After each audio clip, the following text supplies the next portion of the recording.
The rage is boiling over. British pensioners, already battered by skyrocketing costs, now find themselves sacrificed on the altar of foreign policy as Prime Minister Keir Starmer unveils a colossal £1.6 billion missile deal for Ukraine, a figure exceeding what it would have cost to keep the nation's elderly warm this winter. The announcement has sent shockwaves through Britain as millions of pensioners, forced to choose between heating and eating, watch in disbelief while their government prioritises military aid over its most vulnerable citizens. The fury is widespread and growing by the hour. Starmer's Labour government had already scrapped winter fuel payments for up to 9 million pensioners, a decision framed as a necessary sacrifice to deal with what Starmer calls the Tory-created £22 billion financial black hole. The move, expected to save just £1.3 billion in its first year, ironically even less than the cost of the missile deal, has left countless elderly Britons struggling to survive one of the coldest winters in recent history. Now, as the government magically finds billions to fund a foreign war, pensioners are asking a simple but devastating question: what about us? David Henderson, a retired engineer from Wallsend-on-Tyne, summed up the national outrage, stating, "If Sir Keir Starmer put as much effort into supporting pensioners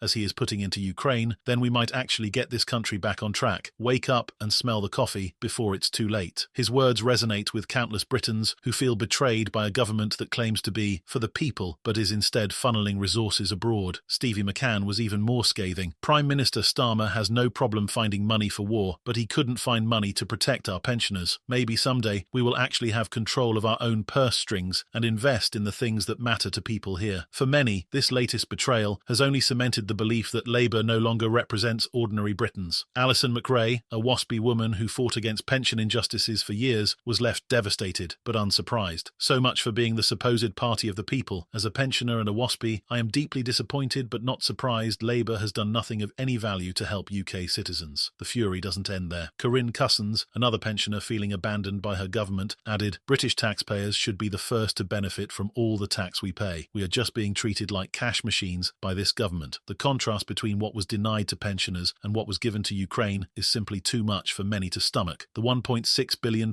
missile deal will see the UK supply 5,000 lightweight multi-role missiles to Ukraine, with the government proudly claiming that the contract will create 200 new jobs and support 700 more in Belfast. But for pensioners, many of whom have worked, contributed and paid taxes their entire lives, the idea that their desperation was dismissed to finance a war abroad is an unforgivable insult. Yet, despite the uproar, Starmer stands firm. He has framed the missile package as crucial for Ukraine's defence, arguing that a Ukrainian defeat would have catastrophic consequences for Europe. Supporters of the aid deal have drawn historical comparisons, warning against a repeat of Neville Chamberlain's appeasement of Hitler in 1938. They argue that if Putin is not stopped now, he will not stop at Ukraine. Barry Whitby passionately defended the move. A reminder that Russia hasn't just been terrorising Ukraine. The UK has seen 2 state-sponsored poisonings on its soil this century. Plus, they downed MH17, meddled in elections, and are trying to sabotage critical infrastructure all over the continent. Supporting Ukraine is supporting all our interests against Russian aggression. For those who back the deal, the choice is clear: defend Ukraine now or risk a much larger war later. Sebastian Whitfield issued a stark warning. "It's imperative for European countries, especially Britain, France and Germany, to ensure Ukraine wins and that the Russian aggressor, the Russian invader, the Russian imperialists lose. If Russia is allowed to absorb large swathes of sovereign Ukrainian territory, where will they go next? Moldova, Georgia, and who can be sure they won't try their luck with the NATO Baltic nations?" Public support for Ukraine remains a majority, with 53% of Britons still in favour of sending aid, but that number is declining. In February 2023, support stood at 68%. The trend is clear. Britain is growing weary of endless military spending, while domestic issues continue to spiral out of control. And it's not just the British public turning against never-ending war spending. Across the Atlantic, Donald Trump has made a dramatic move that has shaken NATO to its core. In a bombshell decision, Trump and Vice President J.D. Vance have cut all US military aid to Ukraine, accusing Volodymyr Zelensky of disrespecting US taxpayers. This has triggered a European panic, and Starmer's £1.6 billion missile package is just the beginning. EU Chief Ursula von der Leyen has already announced an eye-watering €800 billion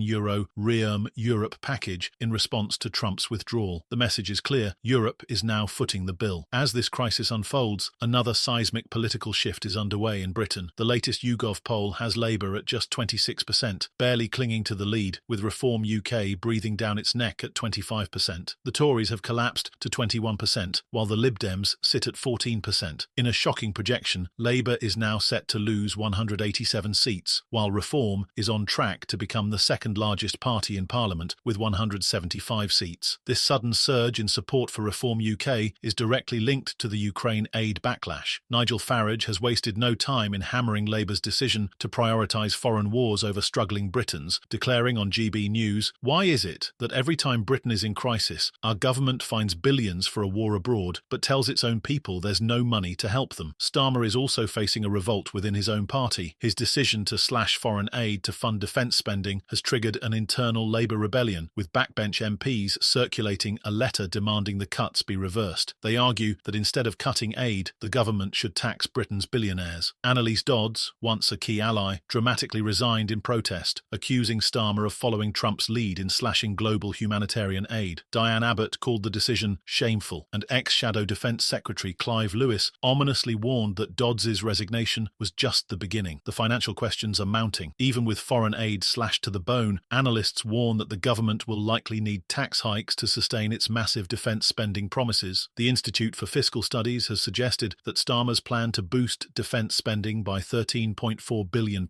will require painful sacrifices elsewhere, possibly even new tax rates. With Labour collapsing in the polls, a full-blown party revolt brewing, and the public growing increasingly disillusioned, the question remains, has Keir Starmer made a catastrophic miscalculation? Will his decision to prioritise Ukraine over British pensioners fuel the rise of Reform UK and spell disaster for Labour in the next election? One thing is certain, this scandal isn't going away anytime soon. The chaos surrounding Keir Starmer's government is only intensifying as the UK's foreign policy decisions spark unprecedented domestic backlash. The pensioners' fury over the £1.6 billion missile package to Ukraine was just the first explosion in a series of political time bombs that are now threatening to shake Labour's grip on power. But the deeper one digs into the unfolding crisis, the more troubling the picture becomes. Starmer's decision to cut winter fuel payments to millions while funneling billions into foreign conflicts is just the beginning of Labour's woes. Now, his party is in open rebellion, Reform UK is on the brink of overtaking Labour, and Britain's economic future hangs in the balance. A storm is brewing in Westminster, and the consequences could be catastrophic. With Reform UK surging and Labour's poll numbers in freefall, the Prime Minister is staring down the barrel of an unprecedented collapse. Nigel Farage has capitalised on the backlash with brutal efficiency, hammering home the Britain First message that is resonating with an electorate feeling increasingly betrayed by the political elite. The growing disillusionment with Labour's leadership has provided a golden opportunity for reform, which now sits within striking distance of power. The party's message is simple: stop prioritising foreign wars and start looking after Britain's own citizens. And with Starmer failing to answer the fundamental question, why is there money for Ukraine but not for pensioners, the anger is only intensifying. Meanwhile, inside Labour's own ranks, the cracks are widening into full-blown fractures. Annalise Dodds' dramatic resignation over Starmer's defence spending decisions was just the tip of the iceberg. A growing coalition of Labour MPs is pushing back hard against the decision to slash foreign aid in favour of military spending, accusing Starmer of betraying Labour's core values.